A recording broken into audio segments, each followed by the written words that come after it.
So this video is to introduce the app I've used to make some of my videos for my lectures, as I can't be at the away day today. The app that I've chosen to use is one called IPEVO Whiteboard, which is spelt like that.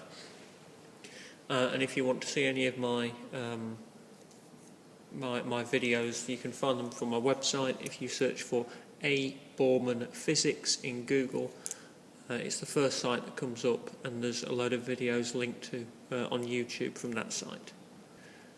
The main reason I chose this app was because, partly because it's free, which is my favourite price. There's no limit to the video lengths that you can make on it, but obviously we're trying to keep them quite short as part of this this work. And it's also fairly flexible, more flexible than some of the others that are free. You can pause and resume the recordings.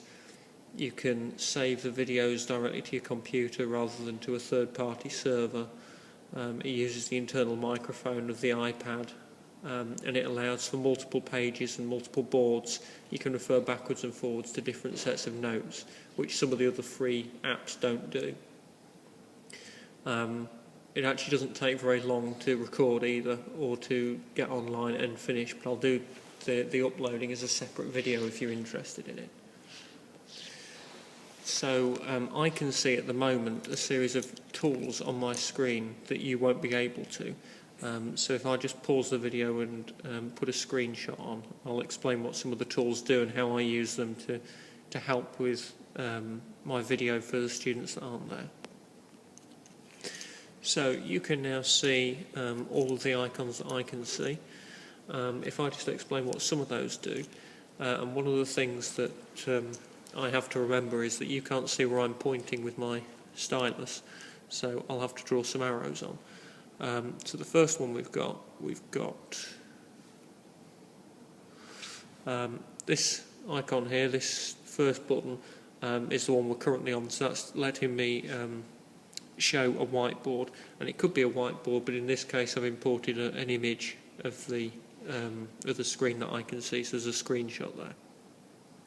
I've also got facilities that I can upload or take a picture or use the live camera from the iPad. You can also do it on the iPhone. And the third one along is allowing us to use a third party, a camera that you can actually buy that is like visualises our document cameras, but we don't have the specific one that works with this app, so that button we can't use. Other buttons that I found useful, I've got this button here, and the one next to it are two pens. Now you can see I'm obviously drawing the red arrow at the moment. I can change the colour of the pen, I can change the thickness of the pen, but there's probably about 8 or 10 different colours I can use, so I can highlight different parts of diagrams very easily in different colours. I can show, when I'm doing things in 3 dimensions, I can show them in 3 different colours, and it makes it clearer for the students. There's obviously also a rubber that I can erase when I don't want to show something anymore, because obviously I don't make mistakes, and I'm sure none of us make mistakes. There's also a text feature, the AA button, but it doesn't just do text, it allows us to draw things, so it allows us to draw simple shapes, arrows, rectangles, things like that. And the final button is the most pointless button on here. It is an arrow in its own right, so you can drag a marker around the screen. I can't show you that because it doesn't record, that's why I'm drawing my own arrows. So I don't use that arrow button for my recordings. And then we've got the standard in the top right area. We've got undo, redo, delete, and I can also hide the toolbars if I want to, although as I say they don't get recorded anyway.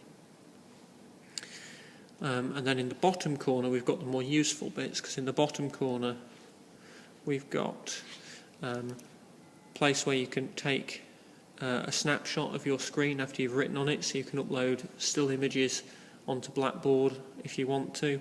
We've also got next to it a video recording, including audio recording, which is what I'm using now.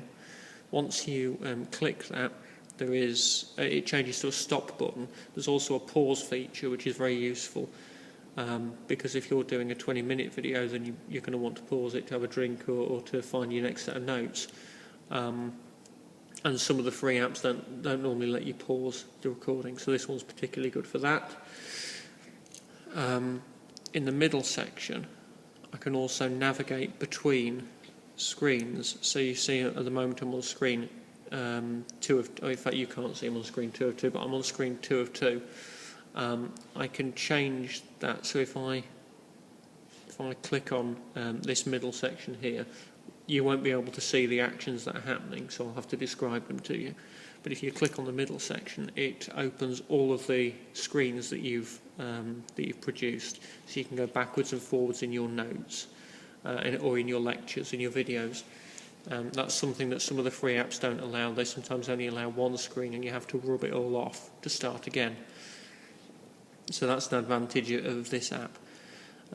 Another advantage of this app is the button next to it, which allows you to upload either a blank canvas, a photo, which is what I've done here. I took a screenshot earlier and then imported a photo of that screenshot that I could sit and annotate so you could see all the buttons. You can import a camera image. It's different to this one. So the red arrow, if I import a camera image, it takes a picture that you then annotate from the camera. Whereas the green arrow, that button allows you to annotate live over the top of live footage. So as you move the iPad around, it is changing the image for the green arrow. And then if you want to add a blank canvas, you can just quickly jump between now and jump to the next one with the right arrow there. So you can also see that the arrows vanish very quickly, because you can pause it and you can annotate and rub out and change things while it's paused. And when you jump back live, obviously they've just vanished. And then the bottom right ones, the question mark just tells you what all the buttons do in a bit more detail if you need it once you're recording or once you're using the app. And that's pretty much the basics of the app. I think the advantages of it are that you can record pretty much in real time. You have to think about what the students can and can't see, but there's lots of different coloured pens that allow you to annotate for different features, for different parts of your lecture.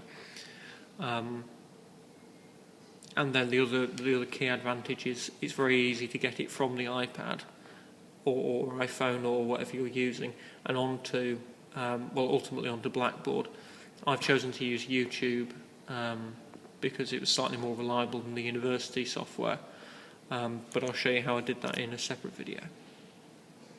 So all that's left to do is click stop. When I click stop, it'll automatically stop recording, save this video onto my iPad, and I can then access it through the computer. One thing to point out, one weakness of this, is that if I let my iPad run quite low and the battery low warning comes up, it does stop the recording and save it to the camera roll, and I then have to go in and edit it with some extra software. So if your iPad's getting low, then you do need to charge it to keep the thing running. Another weakness is if you don't touch the screen for 5 minutes or whatever, then it will turn off, and that will also stop the recording. So you might want to check your power settings on your device before you start recording if you need to go off to the loo. But that concludes the first video on the iPivo Whiteboard app and how I use it simply to make my videos.